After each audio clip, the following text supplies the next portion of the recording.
Major Muzaffar Hossain নামে একজন ব্যক্তি অতি সম্প্রতি গ্রেফতার হয়েছে। আপনারা জেনে থাকবেন যে ইতিমধ্যে আমাদের বিভিন্ন মিডিয়ার মাধ্যমে জেনেছি যে তিনি আমাদের শহীদ রাষ্ট্রপতি জিয়া রহমানের হত্যাকাণ্ডের সাথেও জড়িত। আমাদের একটি উল্লেখযোগ্য ঘটনা হচ্ছে, এর আগে 1/11 অন্যতম কুশীলব মাসুদউদ্দিন চৌধুরীকে আন্তর্জাতিক অপরাধ ট্রাইব্যুনালে একটি মিস কেসে তাকে গ্রেফতার করা হয়েছিল। সেখানে আমাদের আন্তর্জাতিক অপরাধ ট্রাইব্যুনালের যে তদন্ত সংস্থা, সেই তদন্ত সংস্থা মাসুদউদ্দিন চৌধুরীর বিরুদ্ধে যখন ইনভেস্টিগেশন করার সময় তারা জানতে পারেন তার একজন পিএ ছিল।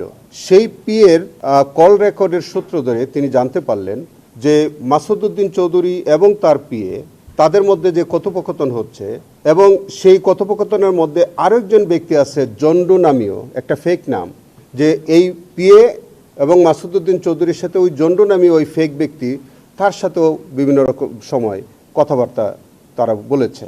এই সূত্র ধরে এই জন্ডু নামটি যখন এটা একটু সন্দেহজনক মনে হলো, তখন আমাদের তদন্ত সংস্থা এই বিষয়ে উদ্ঘাটন করতে গিয়ে দেখলো যে এই জন্ডু আর কেউ নন, তিনি হচ্ছে মেজর অবসরপ্রাপ্ত মুজাফফর হোসেন, যিনি আমাদের প্রয়াত রাষ্ট্রপতি শহীদ রাষ্ট্রপতি জিয়া রহমানের অন্যতম হত্যাকারী।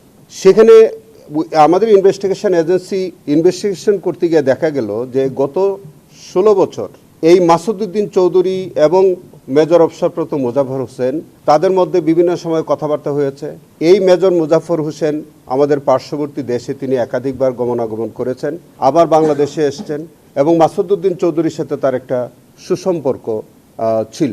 এবং আপনারা জেনে থাকবেন যে মাসুদউদ্দিন চৌধুরীর সাথে তৎকালীন সরকার প্রধানের একটি সুসম্পর্ক ছিল, এবং 2-3টি নির্বাচনের মধ্যে নানান সমীকরণে তার সাথে এক ধরনের ষড়যন্ত্র ছিল।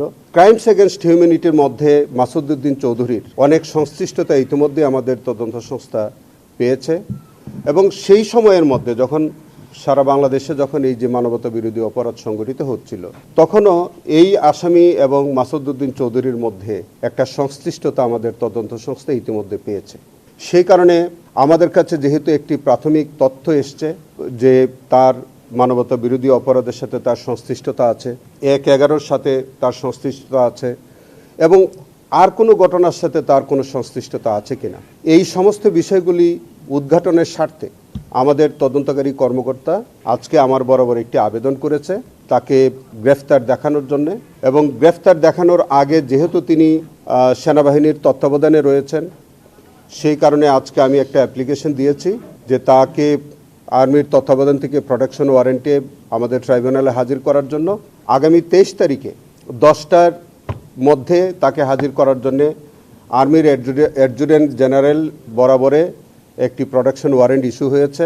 তাকে আগামী তারিখে যদি আনা হয় আমাদের ট্রাইব্যুনালে, দেন আমরা তাকে শোন অ্যারেস্টের আবেদন করব, এবং পরবর্তীতে অন্যান্য আইনগত যেসব কার্যক্রম আছে সেগুলি করা হবে।